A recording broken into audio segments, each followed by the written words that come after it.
Maintenant, dans la deuxième partie, le sujet, c'est les maîtres de l'univers. La question qui me vient quand on parle de maîtres, ou surtout de l'univers en particulier, c'est est-ce que le pouvoir terrestre qui se présente à travers la politique, à travers même les guerres ou les structures dans lesquelles on subit finalement différentes formes d'impression, est-ce que le pouvoir, est-ce que c'est un pouvoir terrestre, est-ce qu'il est réellement terrestre, ou si tous les pouvoirs qui sont vécus ou subis par l'homme viennent de d'autres plans? Est-ce qu'on peut s'attendre à dire des choses comme c'est l'astral qui manipule parfaitement le pouvoir sur la planète présentement? Ou s'il y a vraiment chez l'homme un accès à un pouvoir individuel ou personnel? J'ai une autre question. Non, votre question est intéressante.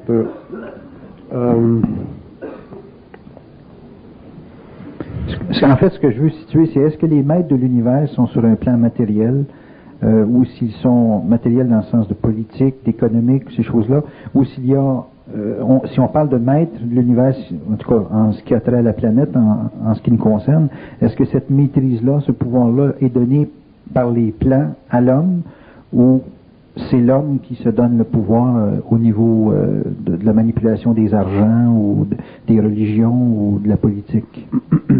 L'homme sur la Terre n'a aucun pouvoir. Peu importe les conditions économiques. Non. L'homme sur la Terre n'a aucun pouvoir parce que l'homme sur la Terre n'est pas capable de penser. Il n'est pas capable d'utiliser des systèmes de pensée qui font partie de sa lumière. Les systèmes de pensée que l'homme utilise font partie des plans astraux. C'est difficile pour un être humain qui est encore dans l'évolution, qui est encore dans la recherche de son identité, qui vit au niveau de sa personnalité, qui vit au niveau de sa mémoire personnelle, qui n'a pas de contact avec le plan mental, ainsi de suite, ou qui n'a même pas de contact avec le plan astral.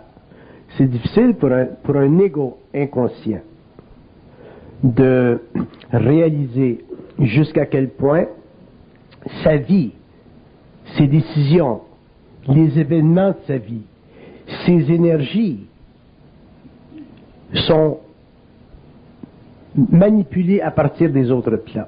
Je prends simplement un exemple. Si on regarde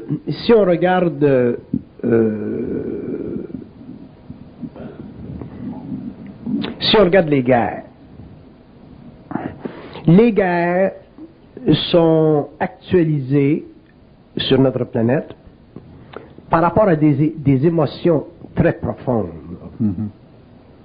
que chaque partenaire ou que chaque groupe peut facilement substantialiser. Bon, prenons le cas de Saddam Hussein. Prenons le cas de Bush. Ils ont tous des raisons. Prenons l'esprit belliqueux de la Russie soviétique avant 89. Les gens qui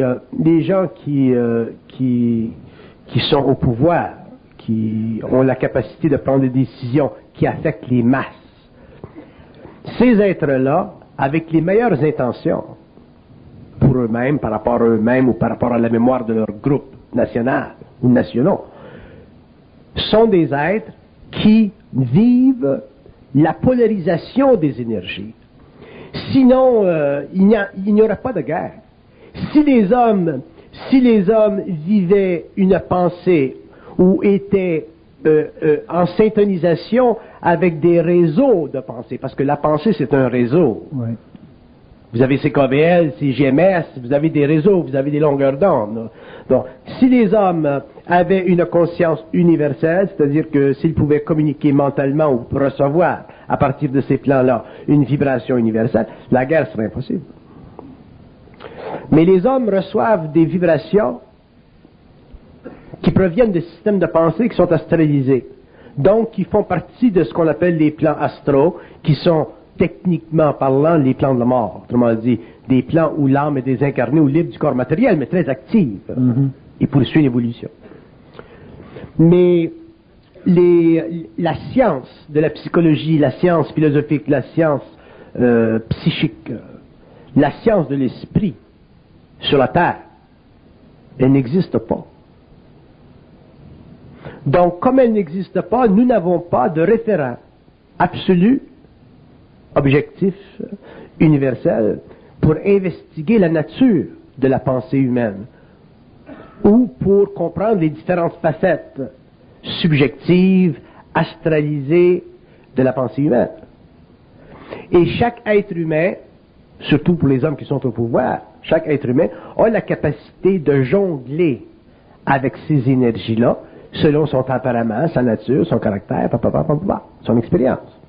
Donc, nous vivons sur la Terre, nous sommes sur la Terre affectés par une multitude de systèmes de pensée qui sont marginales aux sphères, qui sont marginales au plan mental et qui font partie de l'endoctrinement psychique de l'ego à partir de plans dont l'ego est absolument inconscient. Si vous regardez vous savez, c'est facile quand on est conscient, quand on a vécu tous ces changements profonds du mental humain, c'est facile de regarder en arrière puis de dire, bon ben, avant 69, je voyais la vie comme ceci, je voyais les idées des peuples, les idées des gouvernements, les idées des églises, les idées des philosophies, ainsi de suite. Puis aujourd'hui, bon, je les vois d'une autre façon, à cause du lien avec d'autres systèmes. Mais quand l'homme est inconscient, c'est pas facile, c'est pas évident, comme disent les Français, c'est pas évident de comprendre ou de voir jusqu'à quel point notre ego ou notre esprit inférieur, qui est le mental inférieur, notre intellect, est en juxtaposition permanente avec le plan astral. Il faut entrer en contact avec des médiums, et même là, il faut avoir quand même une certaine sensibilité à ceci, parce qu'il y a toutes sortes de choses qui se passent. Mais il faut entrer en contact avec des gens qui sont capables de voir des entités se matérialiser autour d'eux. C'est pour ça que j'ai fait venir des médiums de France il y a quelque temps, pour démontrer à une certaine partie de la population que des gens qui viennent de très loin sont capables de décoder, même s'ils étaient obligés de le faire sur une période très courte parce qu'il y avait tellement de monde, qu'ils sont capables de décoder leur expérience, leur propre aventure, et de voir autour d'eux dans l'invisible des entités. Donc, nous avons été, pendant l'évolution, extrêmement près de tout ce qui est astral, paranormal, mais aussitôt que la science est venue, ce qui était nécessaire, nous avons perdu contact avec ceci. Et nous reprendrons contact avec ceci, mais d'une façon autre, beaucoup plus intelligente, moins assujettie à toutes sortes de formes de superstition.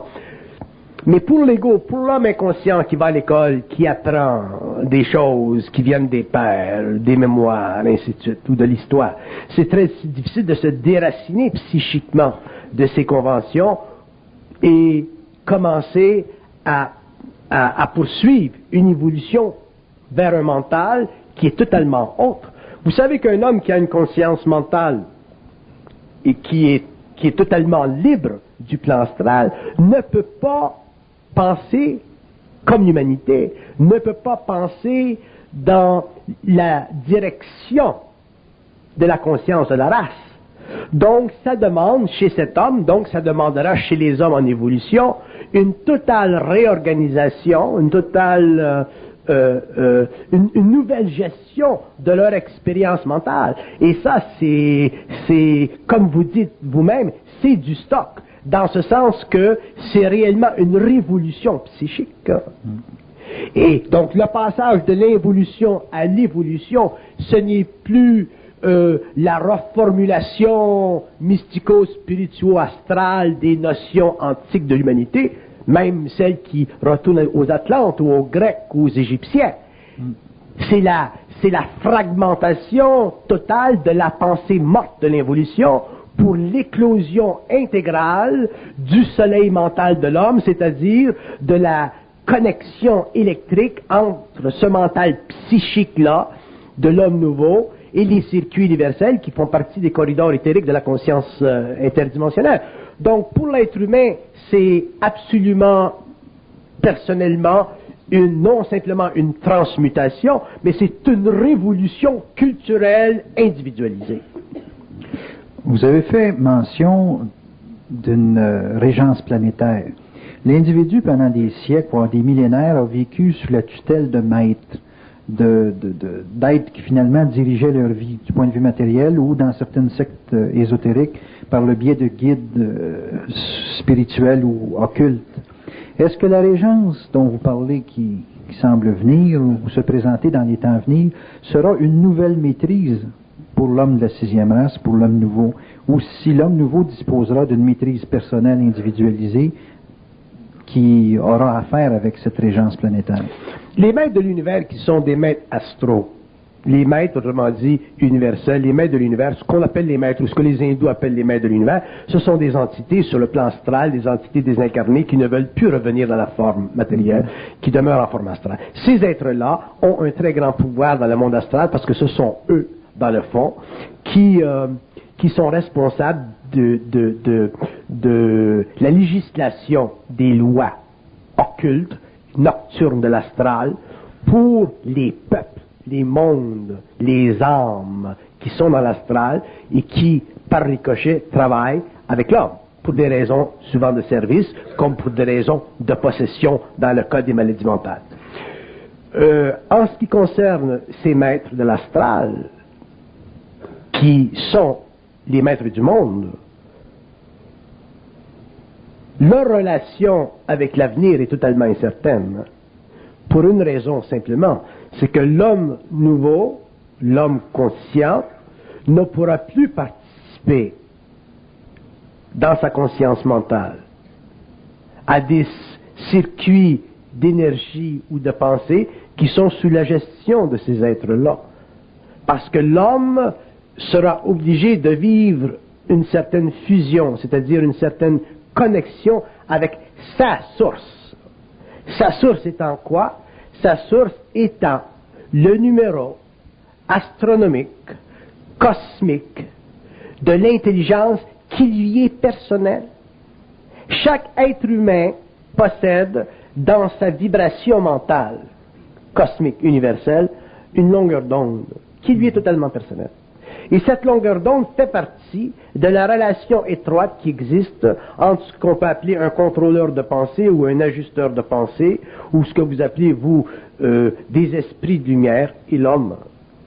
Ce qui rend difficile pour nous la perception de cette dualité universelle qui renforce l'unicité universelle, c'est que nous pensons personnellement, parce que nous avons été pendant l'évolution assujettis à la commande psychologique du jeu. Alors que dans la transformation mentale de la conscience égoïque au cours de l'évolution, il y aura suspension de la fonction psychologique du jeu et introduction dans la conscience mentale de l'homme du tu, pour permettre à l'individu de pouvoir commencer à recevoir des commandements à partir de sa conscience supérieure, au lieu de vivre l'absence de commandement en fonction de l'astral, mais qui est assujetti à un commandement vibratoire à partir de la mémoire de l'âme.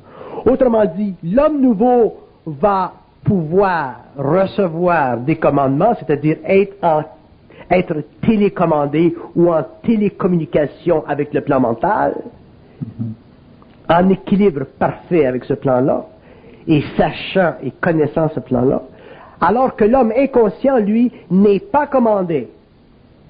Donc, il vit son expérience psychologique en fonction de la formulation du jeu, qui a été responsable pour la formation de l'ego et du développement de la conscience égocentrique, alors qu'en arrière de ce tableau psychologique, illusoire, il existe une fonction psychique paranormale qui est issue du plan astral, sous forme d'inspiration ou sous forme de prolongation mystique avec les forces de l'âme, mais à l'insu de l'ego, mais qui a donné à l'homme l'impression du libre arbitre. Ce que nous vivons aujourd'hui sur la Terre, le libre arbitre que nous connaissons sur la Terre, c'est une glorification de la liberté humaine et une abominable aberration de la réalité de l'homme. Quand on parle de possession, Bernard, quand une personne fait un meurtre et puis il dit c'est la Vierge Marie qui m'a indiqué de... Il vit ça, le tue. Bon. Il lui a indiqué de par le biais astral. Là, vous commencez à parler. Quand on vit de la possession, quand l'homme perd son esprit, quand l'homme commence à entendre des voix, quelle voix va-t-il entendre? Croyez-vous qu'on va lui dire qu'il entend la voix du diable? On va lui dire qu'il entend la voix de la Vierge, on va lui dire qu'il entend la voix du Christ, on va lui dire qu'il entend la voix de Bernard de Montréal. Pourquoi? Pour lui créer l'impression que son action est juste. S'il croit à la voix, il est fait à l'os. Oui. Vous comprenez? Oui. Autrement dit, pour ceux qui sont moindrement perceptifs ou en contact avec les plans occultes, il est évident que toute forme astrale négligeable qui va se présenter à l'homme, soit par le biais de la voix ou par le biais de la matérialisation dont l'hallucination est un exemple, va toujours prendre un visage qui convient aux sentiments de l'homme. Parce que ça fait partie des lois du mensonge cosmique. Autrement dit, pour aller plus loin, sans vouloir défaire l'expérience et sans châtier l'expérience et sans mettre à dos la valeur spirituelle de l'expérience pour un très grand nombre de personnes. Si moi j'allais à Medjugorski, et que la Vierge était là, et qu'elle parlait aux enfants, et que moi je parlerais à la Vierge. Il est évident que les questions, parce que la Vierge ne va pas me mettre sous tension, c'est-à-dire que la Vierge ne va pas m'hypnotiser. Je ne suis pas hypnotisable. Mais je peux faire la communication télépathique avec l'entité. Il est évident que les questions que moi je vais demander à l'entité ne seront pas les mêmes questions que l'enfant réceptif, naïf, spirituel, inconscient peut lui demander. C'est pour ça que des gens comme nous ne reçoivent pas la visite de la Vierge. Vous comprenez? Oui, très bien. Parce qu'on est beaucoup trop dangereux pour l'ordre astral des choses. Mais laissez-moi finir. Avec l'évolution de la conscience mentale, l'homme va, au début, à partir du moment où il va entrer en contact avec ces nouveaux circuits universels, il va être testé. Mais il va être testé dans quoi? Il va être testé dans sa capacité de prendre le commandement. Autrement dit, ce que je veux dire, un homme de l'évolution qui vient en contact avec des formes astrales, ou avec des signaux ou des commandements astraux, il est très très content d'agir. Il est très content d'être commandé par, entre parenthèses, le Christ ou la Vierge ou quelque entité qu'il soit, qui lui dit, bon ben, fais ceci ou fais cela. Pourquoi? Parce que il a besoin de la sécurité psychologique, spirituelle de sa conscience. Alors que dans l'évolution de la nouvelle conscience, cette sécurité, ce besoin de sécurité psychologique de la conscience de l'homme sera fracturée. Mais elle ne peut pas être fracturée au début par le contact entre l'homme et sa source. Donc l'homme au début vivra des commandements. Mais ça fait déjà partie de la science de ces mondes-là de ne pas croire.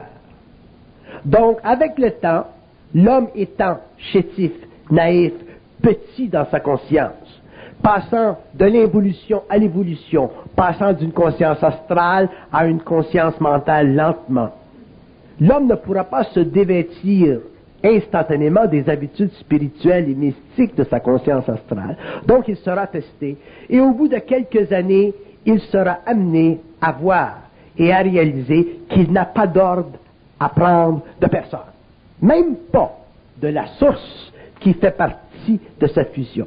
Mais lorsque l'homme aura appris ceci, lorsque l'homme aura compris ceci, il aura détruit en lui tous les sentiments qui font partie de l'astralisation de sa conscience planétaire. À ce moment-là, l'homme deviendra égal avec la source, la fusion sera avancée, et l'homme sera très près du passage à un dédoublement éthérique, et éventuellement à un contact télépathique, mental, grandissant, créatif, avec des intelligences qui viennent d'autres planètes. Donc, l'homme sera totalement autonome dans la cosmicité intégrée de son moi. Le plus grand problème de l'homme nouveau, ce ne sera pas la conscience, ce ne sera pas la perception du contact avec l'invisible ou des plans supérieurs. Le plus grand problème de l'homme nouveau, ce ne sera pas la fusion. Le plus grand problème, ce sera l'intégration de son énergie. Vous dites que ce ne sera pas difficile pour l'individu de vivre la fusion. Non, parce que la fusion, ça fait partie du déclenchement d'une énergie supérieure vers l'homme qui l'amène sur le plan mental à prendre conscience de nouveaux réseaux d'énergie, de nouveaux systèmes de pensée, donc ultimement de nouvelles façons de voir les choses. Donc ça vient d'en haut, donc c'est pas un problème, une fois qu'ils ont décidé de le faire. Par contre, où l'homme sera réellement testé dans son autonomie, dans son humanité, dans sa grande humanité, c'est là où il aura eu la capacité d'intégrer cette énergie. Et intégrer l'énergie cosmique d'une conscience mentale supérieure qui n'a rien à voir avec l'évolution, les archives akashiques, les plans astraux, les entités qui dominent ces mondes à l'infini. C'est, comme vous dites, pour une deuxième fois, du stop, parce que l'homme n'a été donné au cours de l'évolution aucune certitude. Et la certitude qu'il a eue sur le plan psychologique de sa conscience inférieure est devenue une croyance qui l'a rudement échauffé sur le plan de l'intelligence, qui l'a froidement placé dans un coin solitaire de sa conscience cosmique. C'est pour ça qu'il est totalement ignorant des choses dont il croit la réalité. Vous parlez de Dieu, vous parlez de la Vierge, vous parlez des morts, vous parlez des saints. Ça, c'est une chose qu'on vous dit. Mais est-ce que l'homme a investigué ces saints, ces vierges, ces ci et ces ça? Autrement dit, est-ce que l'homme a investigué la réalité cosmique de ces choses?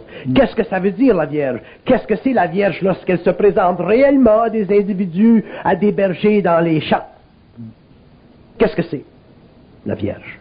Est-ce que c'est la Vierge, comme nous l'avons cru, comme nous avons voulu le croire à cause de notre sentiment religieux, ou est-ce que ce sont des intelligences qui viennent d'autres systèmes et qui se servent de l'enveloppe ou de la mémoire astrale de l'humanité, qu'on appelle, nous, les psychologues, des archétypes, pour venir en sympathie vibratoire avec nous, afin de faciliter le passage de certains messages qui sont absolument sans intelligence, bien qu'ils soient d'extrême piosité.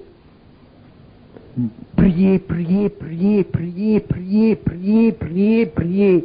On peut-tu faire d'autres choses? Priez, priez, priez, priez, priez. On peut-tu être intelligent? Priez, priez, priez, priez. On peut-tu savoir d'où ce que vous venez? Priez, priez, priez. Donc, on est totalement assujetti à des formes de brainwash, mais d'une subtilité tellement extraordinaire que ça prend réellement des intelligences d'un autre monde pour nous laver le cerveau d'une façon pieuse. Mais où elle est l'intelligence de l'homme? Comment voulez-vous que l'homme sache d'où est-ce qu'elle vient, cette Vierge? Est-ce que c'est la vraie Vierge? Est-ce que c'est une fausse Vierge? Est-ce que c'est une bonne Vierge? Ou est-ce que c'est une déviergée d'un plan astral? Vous comprenez? Oui. Donc, l'homme a besoin de savoir. Et il ne peut pas savoir, en passant, par les référents spirituels de la mémoire de sa race.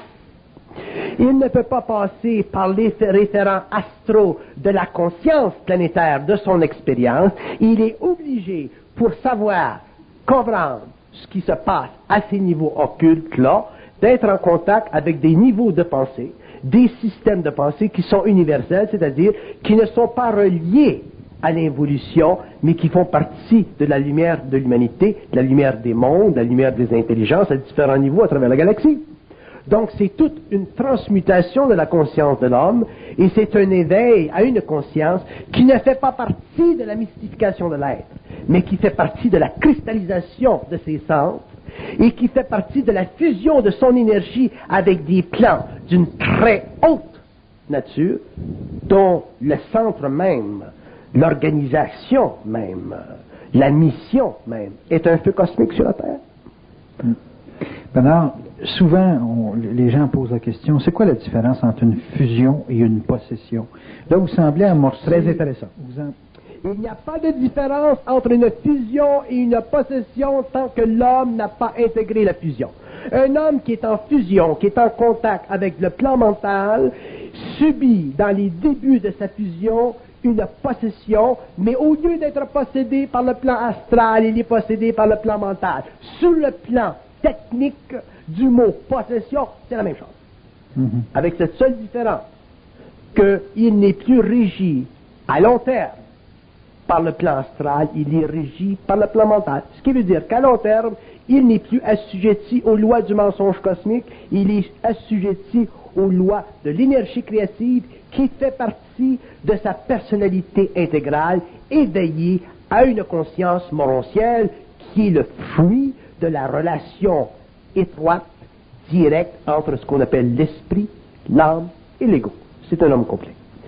Mais avant ceci, l'homme, à cause de ses mémoires, à cause de ses sentiments, vit le choc de la fusion comme une possession. Et si vous regardez les grands livres occultes de l'humanité qui parlent de la fusion, et il n'y en a pas beaucoup, ces livres vous diront que l'homme qui vivra la fusion dans un état psychique de possession temporaire, parce que sa mémoire sera encore trop grande pour pouvoir le libérer des aspects et des techniques astro de sa conscience évolutive par rapport à cette conscience universelle. Vous ne pouvez pas demander à un homme qui vit une fusion maintenant de comprendre tous les secrets de cette fusion maintenant. Il va les comprendre au cours de l'évolution de sa conscience, au cours des tests initiatiques de sa conscience, et éventuellement, parce que cette conscience, elle est lumière, elle l'amènera à voir avec une très grande clarté les relations anciennes, les mécanismes anciens de sa conscience évolutive par rapport aux mécanismes nouveaux de sa conscience évolutive. Donc, éventuellement, l'homme sera un être libre, il sera renormalisé, il deviendra en pleine possession de ses moyens, mais dans ce processus, l'ego aura été totalement transmuté, c'est-à-dire qu'il sera devenu totalement transparent. Donc, l'homme ne recherchera plus le pouvoir personnel et il ne sera plus assujetti au pouvoir des sphères. Il y a un temps. Mais votre question est très importante, parce que beaucoup d'hommes penseront que la fusion, c'est la fusion et que la possession est une autre chose, et je vous dis qu'il n'y a pas de différence.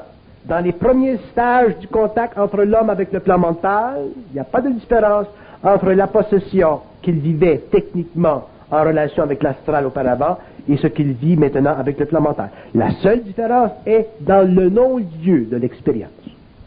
Est-ce que c'est la même obsession mentale?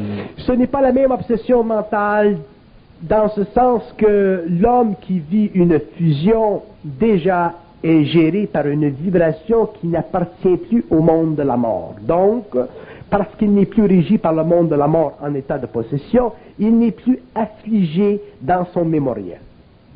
Un homme qui vit une possession à partir du plan astral, il vit toujours la possession en fonction de son mémoriel.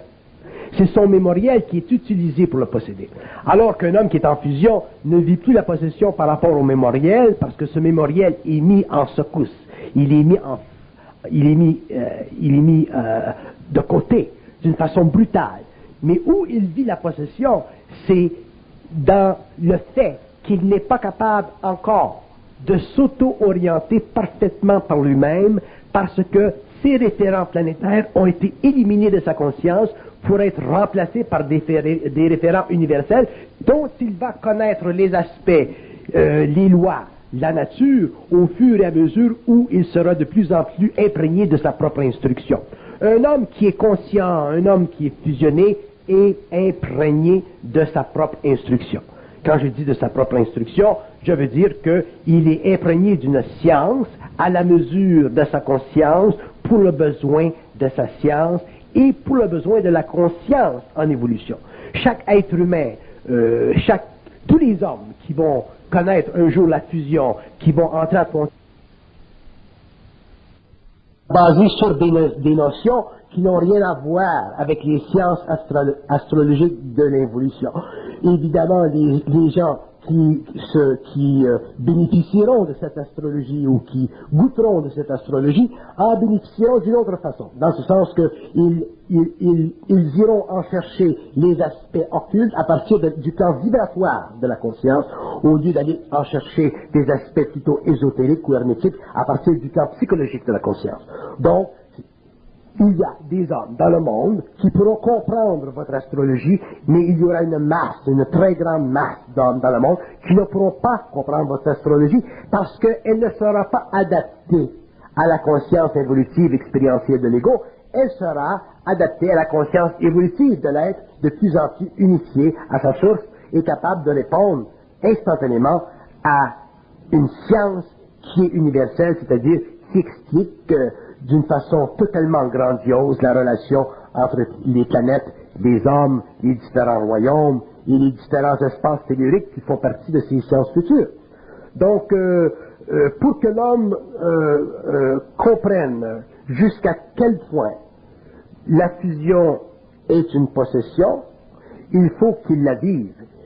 Maintenant que nous avons une science, maintenant que nous avons des hommes, moi j'en suis un, il y en a d'autres, qui ont connu ce contact puissant avec ces forces et qui peuvent expliquer toute la mécanique, toute l'évolution de cette science et de ce contact-là, l'homme qui viendra en contact avec le plan mental, l'homme qui viendra en contact avec des niveaux de communication qui élimineront le je et qui introduiront le tu pour personnifier la relation avec l'invisible, seront de plus en plus préparés à cette rencontre et ayant été dit que l'homme doit apprendre de façon absolue à ne pas croire, comprendront, maîtriseront cette habitude créative du nouveau mental, ne se feront plus prendre dans le contact nouveau avec le plan mental, et dans un nombre très court d'années, dans un petit nombre d'années, ils entreront dans leur identité et à ce moment-là seront libres de ce phénomène originellement puissant qui donne naissance à ce que vous appelez la possession. Question qui vient, est-ce que la fusion des gens qui viennent est progressive ou c'est les... Elle sera progressive. Elle est progressive. Oui. Comment on peut sentir une possession si c'est progressif? Quelles sont les marques de cette espèce de... Parce que quand on parle de progression, on parle d'une capacité de s'adapter. Oui, votre question est très intéressante. On sent, c'est évident que l'homme ne connaîtra pas la possession originellement parce qu'il ne connaîtra pas le choc. Moi, j'ai vécu une grande possession au niveau des forces du mental. Mais l'homme connaîtra cette possession dans la mesure où il sentira dans sa vie qu'il manque la volonté nécessaire pour échapper à l'impuissance qu'il sent par rapport à ce qu'il veut. Wow. Attendez une seconde. Vous voulez dire que quand on vit ça, progressivement, cette fusion-là, on vit de l'impuissance, alors qu'on a l'impression, en réalité, de tout savoir. Là. Donc, si on le place sur... si je vous donne un paramètre de base, qui ne peut pas être éteint ou éliminé tout de suite, là, mais sur le paramètre de base, c'est celui-ci. Si vous souffrez, vous vivez un certain niveau de contrôle. Oui, je suis d'accord là-dessus. Bon. Si l'homme entre dans des courants d'énergie de plus en plus avant-gardistes, de plus en plus avancés, de plus en plus subtils, ainsi de suite, et que sa conscience psychologique évolutive qui lui permettait de travailler, de prendre soin de ses enfants, de faire une vie plus ou moins normale, bien que piégée dans l'inertie créative, si l'homme passe à l'évolution de sa conscience créative, il verra que ses facultés naturelles, normales, de l'homme de l'évolution, commencent à lui glisser entre les doigts.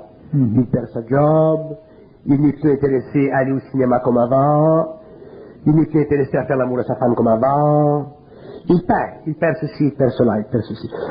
Et si l'homme perd trop de ce qu'il avait auparavant, il va falloir qu'il le regagne, ça. Il va falloir qu'il reprenne tout ce qu'il a perdu.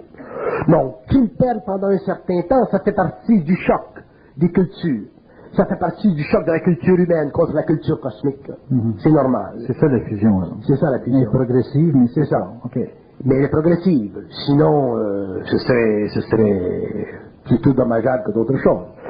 Donc, avec la science que nous avons, cette instruction que nous savons, nous sommes capables de mesurer. C'est pour ça que dans l'instruction, nous regardons l'aspect psychologique de l'ego, comme nous regardons l'aspect occulte des choses. Mais il faut les deux. Il ne faut pas regarder simplement l'aspect occulte des choses puis étudier les sphères, parce que les sphères, ça ne met pas de steak sur la table.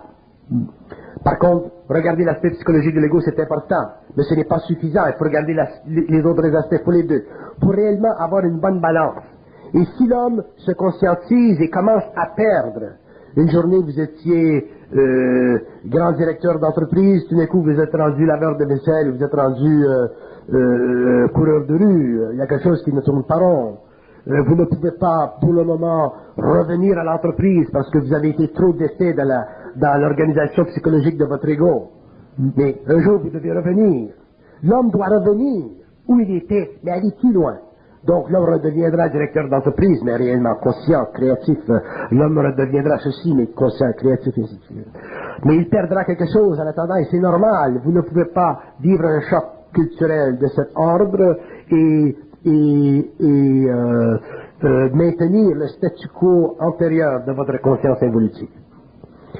Ça fait partie de la fusion. Ça fait partie de la manipulation des corps, de la transmutation des corps. Mais si l'homme n'est pas capable, ou si l'homme reste trop longtemps dans les vapeurs, si l'homme se gargarise trop avec ses sciences nouvelles, si l'homme spiritualise trop son être, si l'homme se dit trop conscient pour travailler, que ça c'est bon seulement pour les autres, si l'homme se dit trop conscient pour être normal comme les autres, il sera prisonnier de ce qu'on peut appeler une certaine orgueil spirituel. Et il pourra même en arriver à devenir une sorte de fanatique intérieur. Il perdra toute sa normalité, il perdra sa joie de vivre, son goût de vivre. Donc, il perdra sa volonté. Et s'il perd sa volonté et qu'elle n'est pas reprise quelque part dans le chemin, que ce soit 2 ans, 3 ans, 5 ans, 10 ans, ça n'a pas d'importance, ça dépend de l'individu. Si elle n'est pas reprise, cette volonté, si elle n'est pas réellement accrochée sur le mur de sa propre autonomie, il sera obligé de mourir comme les hommes, retourner à l'astral et revenir dans un autre corps, dans un autre temps, plus préparé à la venue de son propre esprit. Est-ce que vous voulez dire qu'une personne peut vivre une fusion progressive, mais dû à l'incapacité de s'intégrer à la matière ou à la forme ou à ce qui existait dans sa vie, qui crée un équilibre, cet individu-là est à ce moment-là totalement, mais là on parle du terme possession vraiment appliqué, il est totalement possédé par sa lumière. Est-ce que c'est possible de dire ça comme ça? Ce n'est pas qu'il est possédé par sa lumière, c'est qu'il est possédé par l'astral qui utilise les illusions de sa lumière. L'astral, c'est dommage que vous ne pouviez pas visiter à fond ces mondes, mais l'astral, le haut astral spirituel, le haut astral mystique, moi j'appelle ça le haut nirvana, ces mondes de très grande beauté spirituelle sont les mondes où l'être humain est le plus vampirisé dans son énergie. Et il ne faut pas prendre ce que je dis comme du content.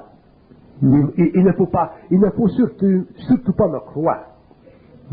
Parce que je suis une personne qui peut réellement déprimer les gens. Mais il faut regarder et en arriver à regarder par soi. Être son propre avocat. Et l'homme apprendra à être son propre avocat. Et en apprenant à être son propre avocat, il brisera le pouvoir de l'astral, entrera dans sa lumière, et lorsque l'homme est dans sa lumière, il le sait. Parce que lorsqu'on est dans notre lumière, on est seul, on n'a pas besoin du support de personne, on n'a pas besoin de penser comme les autres, on ne souffre pas de penser comme les autres, et on est capable de créer comme pas d'autres.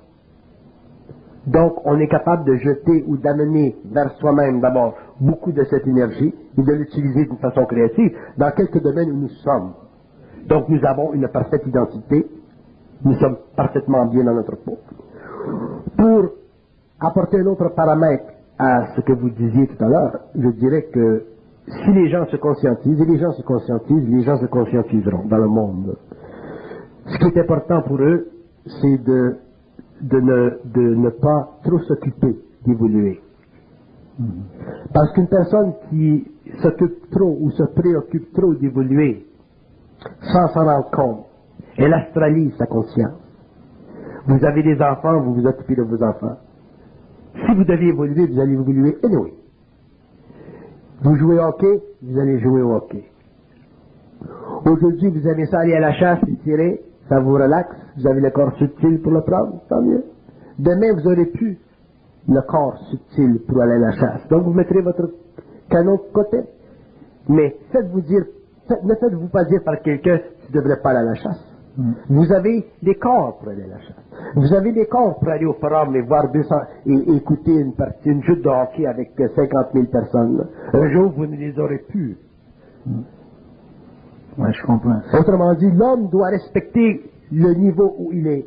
L'homme doit être là où il est. L'homme ne doit pas chercher à être ailleurs d'où il est. Si vous cherchez à être ailleurs d'où vous êtes, il y aura plein de vendeurs dans le monde pour vous vendre un billet à la loterie astrale de la mystification de la connaissance. Ça veut dire que l'astral peut tout récupérer. L'astral peut tout récupérer parce que l'homme est prêt à tout lui donner. Parce que l'homme est parfaitement ignorant de ses lois. Comment ça, il est prêt à tout donner? Qu'est-ce que vous voulez dire? L'homme est prêt à tout donner parce que l'homme est parfaitement ignorant des lois de l'astral. Quand vous êtes ignorant des lois de l'astral, vous êtes prêt à tout donner parce que vous avez l'espoir de retrouver dans l'astral quelque chose que la Terre ne peut pas vous donner, ne peut pas vous offrir. D'où vient l'impression pour les gens, en tout cas ceux qui sont ésotériques, que l'astral peut le donner quelque chose? Ça fait partie de la manipulation astrale de leur conscience. Bon, la personne vis-à-vis de la fusion, là, vis-à-vis des forces de la lumière, est-ce qu'elle peut avoir cette impression que les forces de la lumière vont lui donner quelque chose? Oui. Et quand elle a l'impression que les forces de la lumière vont lui donner quelque chose, les forces de la lumière lui retirent tout. C'est ça l'initiation solaire.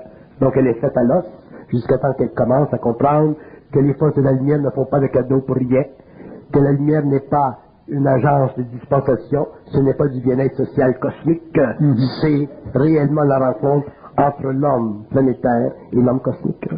Bon, Bernard, si on ne peut pas rien attendre de l'invisible, pourquoi on s'arrache les cheveux à aller vers l'invisible? On s'arrache les cheveux pour aller vers l'invisible parce qu'il y a des gens qui ont dit que l'invisible c'est intéressant. Il y a des gens qui ont dit qu'on peut travailler avec l'invisible. Il y a des gens qui ont dit qu'on peut avoir des pouvoirs de l'invisible. Donc, il y a des gens qui ont dit qu'on peut éventuellement s'immortaliser si on est en contact avec les sciences de l'invisible. Autrement dit, l'homme a été vendu des idées depuis des siècles et l'homme sera obligé un jour de retourner totalement à lui-même. Et quand on retourne à soi-même, il n'y en a plus d'idées. C'est le vide. Et on s'habitue à ce vide. Et lorsque les idées viennent, on les parle. Et lorsque l'on ne parle pas, on communique. Et lorsqu'on communique, c'est simplement pour nous rendre compte qu'il y a quelqu'un en dedans de nous qui fait partie de nous et qui est le grand nous du petit nounou sur la terre. Donc c'est ça l'évolution. Alors un être conscient, est-ce qu'il peut être maîtrisé par un autre sur le plan matériel? Un être conscient ne peut pas être maîtrisé par personne sur aucun plan, ni matériel, ni astral, ni éthérique. Un être conscient, c'est un être qui a le feu cosmique au cul, c'est-à-dire qu'il est capable à la fois de se libérer de tout sentiment par rapport à tout personnage qui vient influer sur sa vie, qu'il soit dans le matériel, l'astral ou l'éthérique. Un être conscient, c'est un être conscient. Qu'est-ce que ça veut dire un être conscient? Pas con dans sa science, mais scientifique dans la connerie de l'évolution. Un être conscient, c'est un être qui sait. C'est un être qui est dans sa réalité. C'est un être qui est dans sa lumière. C'est un être qui est indépendant en esprit. Pourquoi? Parce qu'il a conquéri la mémoire de l'âme. Pourquoi? Parce qu'il a assujetti le pouvoir de la mémoire de la race sur son ego en s'affranchissant de l'astral pour conquérir sa source, pour revenir à sa source. C'est un être complet. Donc, l'être conscient, ce n'est pas l'homme qui a cherché à se connaître soi-même. C'est l'homme qui se connaît soi-même. Anyway, ce n'est pas le produit d'une recherche. Ce n'est pas le produit d'une recherche. C'est C'est le résultat d'un fait. Et ce fait, c'est la fusion. Le fait, c'est le contact entre le mental et l'homme sur le plan égoïque. Le fait, c'est le contact à travers, d'accord, à travers une science nouvelle. Mais le fait, c'est le contact entre son esprit original, son esprit universel, son moi universel, son moi cosmique, sa prépersonnalité, si vous voulez. Autrement dit, la source de sa pensée. La source qui met en diapason son mental intérieur pour unir deux aspects, le cosmique et le planétaire, à travers une lentille d'énergie, une source d'énergie qui est en soi immortelle, qu'on appelle l'âme, et qui est extrêmement astralisée, extrêmement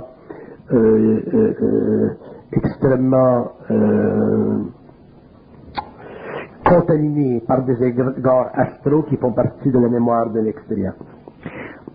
Pendant des siècles, on était habitué à vivre une sorte de loyauté ou d'allégeance. Je vous demande une question. Est-ce que vous êtes intelligent?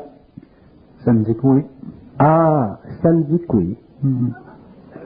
Si ça vous dit que oui, comment savez-vous que ça vous dit la vérité? Par la manifestation. Par la manifestation. Et la manifestation est en fonction de quoi? Tant que c'est un paramètre vibratoire, il n'y a pas de problème. Tant que c'est un paramètre vibratoire. Autrement dit, être intelligent, c'est être vibratoire. Un homme qui est intelligent est toujours vibratoire. Parce que dans la vibration, il y a le mouvement de l'énergie cosmique à travers le plan mental qui distribue, selon sa bonne volonté créative, selon son aspect universel, les différents aspects de la connaissance dont nous avons besoin, nous, les hommes sur la Terre, pour goûter un peu de ce que nous appelons la vérité. Mais la vérité, ça n'existe pas. La vérité, c'est l'envers du mensonge. Donc, lorsque l'homme a une conscience cosmique universelle, lorsque l'homme est intelligent, lorsque l'homme est capable de dire qu'il est intelligent dans le sens vibratoire du terme, il ne peut plus avancer dans le monde et vouloir donner ou apporter à l'humanité la vérité. Il apporte à l'humanité la science, il apporte à l'humanité une vibration à travers la parole, il apporte à l'humanité une science qui est tellement exacte qu'elle ne fait plus partie de sa personnalité parce qu'elle est régie par la prépersonnalité qui est la source de sa conscience universelle. Donc c'est très facile pour l'homme à ce moment-là de dire qu'il est intelligent sans rougir, qui veut dire qu'il est intelligent sans avoir le doute qu'il l'est. Pourquoi? Parce que lorsqu'il est dans la conscience vibratoire de son moi, il est totalement en dehors de son ego. Et s'il est en dehors de son ego, il n'a plus besoin de savoir qu'il est intelligent pour sentir dans son ego la sécurité de l'être. Et c'est un signe de l'homme nouveau. L'homme nouveau pourra dire qu'il est intelligent parce qu'il est vibratoire dans sa conscience. Et si on dit de lui qu'il est intelligent, il dira qu'il n'est pas nécessairement intelligent, mais qu'il est vibratoire dans sa conscience. Et si on dit que la vibration de sa conscience est intelligente, il dira que c'est une illusion parce que l'intelligence, c'est simplement de l'énergie, que l'intelligence, ce n'est pas une forme. Donc, il défera ce qu'on dira de lui, il défera les louanges qu'on fait de lui, il sera totalement capable d'amortir les vibrations d'une basse fréquence pour faire naître une autre vibration qui est une haute fréquence, c'est-à-dire qui n'est pas assujettissable à l'ego et qui n'est pas astralisable par le moi. C'est là qu'on voit que le sentiment abaisse tout le temps. Le sentiment abaisse toujours la conscience. Pour l'individu qui se libère du sentiment dans sa progression de vie, dans ce processus d'évolution, il a été habitué à hiérarchiser ses relations à cause du sentiment. Est-ce que dans cette nouvelle évolution, il y aura cette hiérarchie entre les... Vous parliez d'intelligence qui ont chacun leur fréquence, qui ont chacun un élément à apporter. Est-ce qu'il y aura des aspects aussi hiérarchisés que dans les plans astraux? Ce ne sera pas hiérarchisé dans le sens organisationnel du terme, ce sera hiérarchisé dans le sens vibratoire du terme. C'est quoi la nuance? Bon, la nuance, c'est que, bon, c'est celle-ci. C'est que, bon, par exemple, j'ai choisi de me faire interviewer par vous. Pourquoi? J'ai choisi de me faire interviewer par vous parce que, à cause de votre vibration, si j'ai besoin de me mettre en vibration, je puis facilement le faire parce que vous avez la capacité de me faire parler à volonté. Comme j'ai la capacité de vous faire demander une question à volonté. Donc, ceci m'aide dans mon travail. Si vous n'étiez pas capable de vibrer cette vibration et que vous demeureriez trop sur le plan psychologique, vous retarderiez mon travail. Donc, éventuellement, je serais fatigué de faire ce que je fais en public parce que je ne serais pas capable de convertir une vibration dans une forme pour apporter un autre reflet, un autre aspect de la connaissance. Donc, l'homme, dans la mesure où il sera conscient, identifiera dans le monde des individus avec lesquels il est capable de vivre un parrainage vibratoire. Et c'est ce parrainage vibratoire-là qui créera ce que vous appelez une sorte de hiérarchie. Moi, je peux avoir beaucoup de plaisir avec vous au niveau où nous travaillons maintenant. Dans d'autres domaines, vous m'êtes absolument insuffisant. Dans d'autres domaines, vous me seriez totalement retardataire. Dans d'autres domaines, vous seriez un obstacle. Non pas parce que vous n'êtes pas intelligent, non pas parce que vous n'avez pas la vibration, mais parce que la vibration que j'ai besoin dans ces autres domaines fait partie de votre propre évolution dans 2, 3, 4, 5, 10 ans. Donc, on identifie dans le monde des individus qui ont la vibration pour un certain temps. Par contre, un homme qui a une vibration dans un certain temps risque de demeurer en relation vibratoire avec ces autres hommes-là pendant très longtemps parce que déjà il a atteint un sommet, c'est-à-dire qu'il a dépassé le plan astral de sa conscience, il est déjà rentré dans la conscience mentale. Donc, plus il avance, plus le système se met en marche, plus le système grandit, expansionne. Aujourd'hui, nous sommes rendus à un point que non pas seulement nous sommes capables de donner ou d'amener à l'homme par la vibration une connaissance totalement régénérative, mais nous sommes capables de le faire sur le plan astral. Il y a des entités dans la salle ici qui viennent du plan astral et qui écoutent mes conférences. Et ces entités retournent dans le plan astral et retournent avec de la connaissance nouvelle pour éclairer leur propre plan. Donc l'homme, éventuellement, pourra, par vibration, travailler sur le plan matériel, travailler sur le plan astral et générer sur la Terre des forces créatives d'une très grande intensité, et ceci permettra finalement à l'humanité, à la conscience de l'humanité, de se régénérer très rapidement, non pas parce que les hommes sur la Terre auront compris quoi que ce soit, à part d'un petit noyau, mais parce que le monde de la mort aura réalisé que la lumière vient de la matière en fusion et que la lumière ne vient plus du monde astral. À quel niveau l'astral peut être bouleversé par la conscience? Ils sont totalement bouleversés. Ils sont tellement bouleversés qu'ils ont de la peine à croire qu'il existe sur la Terre aujourd'hui une science capable de défaire ce qu'ils ont construit pendant des milliers d'années, c'est-à-dire l'ego.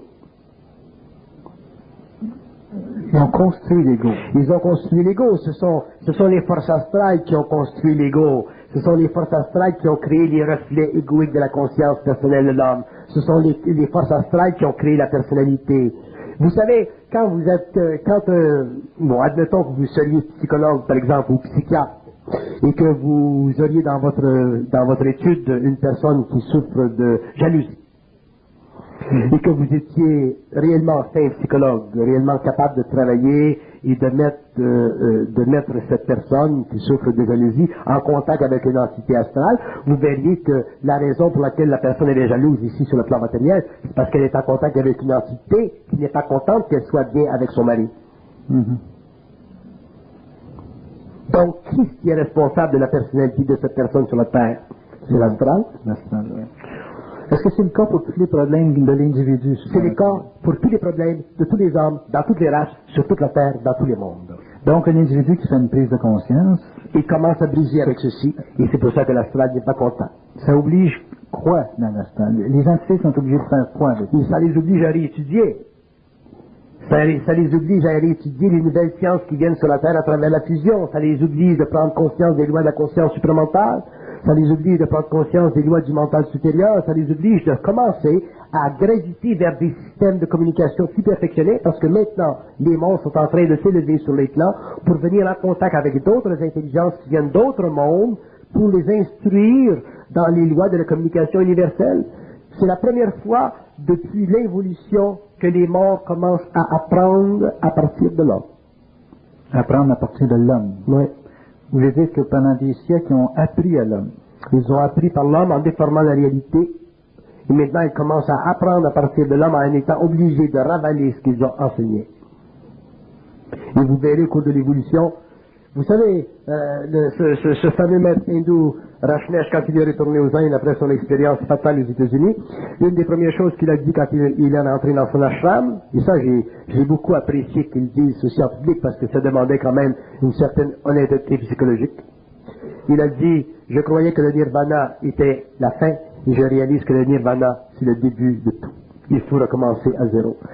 Donc, ça veut dire quoi? Quand un maître spirituel sur la terre dit que le nirvana, c'est le point de départ, ça veut dire que tout ce que nous avons appris pendant des siècles, des faits fonds du mysticisme astral, oriental, hindouiste, bouddhiste, qui a coloré la spiritualité mystique de l'Occident, ça veut dire que tout ce que nous avons appris des lois astrales de l'évolution sera démoli et que le temple de la connaissance que nous avons doré, à l'intérieur duquel nous avons adoré, sera totalement fragmenté, brisé, rompu et mis par terre et piétiné par les pieds de l'homme nouveau, à l'intérieur de son propre temple à lui. Non pas dans le sens que l'homme va aller dans le monde et piétiner ce qui existe et qui est nécessaire pour les races, mais dans le sens que l'homme piétinera en lui-même la fondation même de la connaissance évolutive et qu'il laissera totalement calme dans le monde, à moins d'avoir un travail particulier, mais même ce travail particulier sera très délicat. L'homme ne sera très dans leur forme, ce qui est dans le monde, parce que les races humaines aujourd'hui, les peuples, ont encore besoin des anciennes médaillons de la survivance psychologique de la race racine. Mais l'homme nouveau sera soldat, prêtre et magicien de sa propre transformation. Et il ne pourra pas, à moins d'avoir des illusions spirituelles et mystiques, mais il ne pourra pas aller dans le monde et enlever aux autres les icônes qui leur sont aujourd'hui nécessaires. Il fera son travail par lui-même, en lui-même, pour lui-même. Il deviendra son propre maître penseur. Mais lorsqu'il deviendra réellement maître à penser, il sera capable à ce moment-là de se dédoubler en astral, en éthérique.